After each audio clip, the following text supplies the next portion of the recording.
የሰሜን ኮሪያው መሪ ኪም ጆንግ ኡን ፒዮንግያንግ ጦሯን በአዳዲስ የጦር መሳሪያዎች በኮሪያ ሰርጥ ራሱን እያደራጀ ያለውን የአሜሪካ ጦርን ለመቋቋም እያጠናከረች መሆኑን ጠቁመዋል። ሀገሪቱ የጦር መሳሪያዎች ትርኢትን ያካሄደች ሲሆን 80ኛ የገዢው ፓርቲ በዓሏን እንደምታከብር በሚጠበቅበትም ግዙፍ የጦር ሰልፍን ታከናውናለች ተብሎ ይጠበቃል። ኪም ጆንግ ኡን በሀገሪቱ የቴሌቪዥን ጣቢያ ላይ ቀርበው ባደረጉት ንግግር አሜሪካ በኮሪያ ጦሯን እያጠናከረች ባለበት በቀጠናው ያለው ስልታዊ ፍላጎታችን ጨምሯል ያሉ ሲሆን ለዚህም ወሳኝ የጦር መሳሪያዎችን በተጠንቀቅ እንዳቆሙ ጠቁሟል።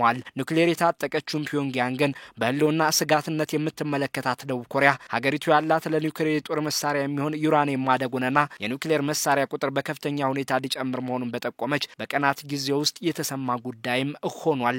የሀገሪቱ ፓርቲ 80ኛ ዓመት ምስረታ በዓል ላይ ሰሜን ኮሪያ ካሁን ቀደም ያልታዩ የአህጉር አቋራጭ ባላስቲክ ሚሳኤልና የሃይፐርሶኒክ የጦር መሳሪያዎችን ለይታ እንደምታቀርብ ይጠበቃል ሲሉ ተንታኞች እየጠቆሙ ነው። እነዚህም የጦር መሳሪያዎች የአሜሪካ ወታደራዊ ማዕከላትን አደጋ ላይ የሚጥሉ እንደሚሆኑ እየተመላከተም ነው። ፒዮንግያንግ በወታደራዊ ትርኢቷ የምታሳያቸው አዳዲስ የጦር መሳሪያዎች በቀጠናው በስጋትነት የሚመለከቷትንና ተጣምረው ለመመከት የሚሰሩትን የደቡብ ኮሪያንና አሜሪካን ወታደራዊ ማዕከላትን ለመምታት የሚችሉ መሆናቸውም እየተጠቆመ ነው። የሃይፐርሶኒክ ሚሳኤሏን ለይታ ያቀረበች ሲሆን በተለይም ሀገሪቱ ይፋ እንደምታደርገው የሚጠበቀው የጠጣር ነዳጅ ተጠቃሚው የአህጉር አቋራጭ ባላስቲክ ሚሳኤልና የሃይፐርሶኒክ የጦር መሳሪያዎች በቀጠናው ያለውን የአሜሪካ የባህር ኃይልን አደጋ ላይ እንደሚጥለው እየተገለጸ ነው። አዲሱ አህጉር አቋራጭ ባላስቲክ ሚሳኤልም ከፒዮንግያንግ ተነስቶ የአሜሪካ ማዕከላዊ ምድርን መምታት እንደሚችል ተገልጿል። ኪም ጆንግ ኡን በንግግራቸው ጠላቶቻችን ስለ ደህንነት ከባቢያቸው አቅጣጫ ማሰብ አለባቸው ብያምናለሁ ሲሉ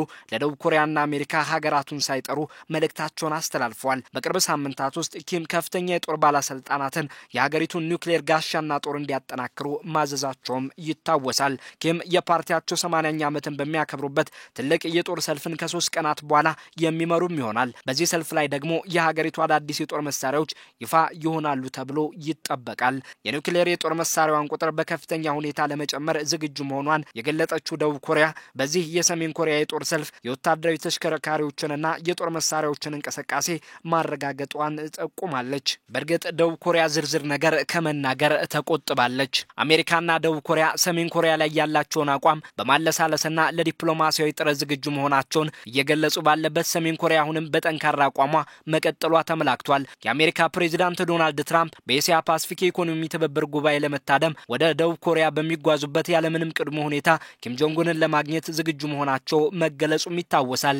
ደቡብ ኮሪያ ሰሜን ኮሪያ የኒውክሌር ሀገርነቷን እንድትተው ብትፈልግም ለዚህም ዶናልድ ትራምፕ እንዲሰሩ የሀገሪቱ ፕሬዝዳንት በአሜሪካ ጉብኝታቸው መጠየቃቸው ይታወሳል። ሆኖም ሰሜን ኮሪያ አሜሪካ የሰሜን ኮሪያን የኒውክሌር ሀገርነት መቀበል አለባት ከማለት እስከ የኒውክሌር መሳሪያ ማምረቷን ማቆም የማይታሰብ መሆኑን አረጋግጣለች። ሰሜን ኮሪያ በግዙፍ የጦር መሳሪያዎቿ በቀጠናው ያላትን አስጊነት ከመግለጽ አልፋም አዲስዋንና ቾሃዮን የተሰኘችውን የጦር መርከቧን ዝግጁነት መሪዋ ኪም ጆንግ ኡን ጎብኝተዋል። ይህም በተንታኞች አይን ሀገሪቱ አሜሪካና ደቡብ ኮሪያን በባህር ላይ ጭምር ለመገዳደር ዝግጁነት እንዳላት ማሳያ ተደርጎ ተወስዷል። ፒዮንግያንግ የባህር ኃይሏን በማሳደግ ረገድ እየሰራች ለመሆኑ ማሳያ ተደርጎ ተቆጥሮላታል። የጦር መርከቧ የሀገሪቱ የባህር ኃይል ራሱን በማዘመን ረገድ ትልቁ እርምጃው ተደርጎም ተቆጥሯል። ቾሃዮን የተሰኘችው የጦር መርከቧ በሩሲያ አጋዥነት የተገነባች ስለመሆኗም የደቡብ ኮሪያ መረጃዎች ይጠቁማሉ።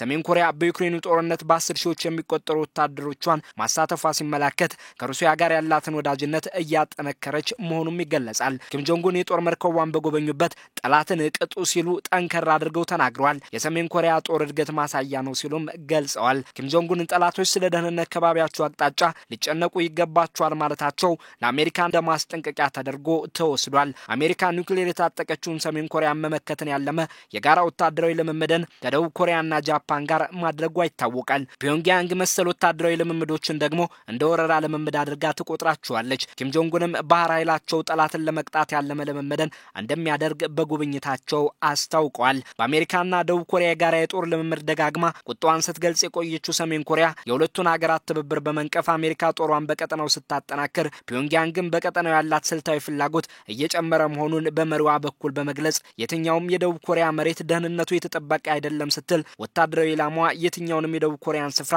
እንደሚመታ ገልጻለች።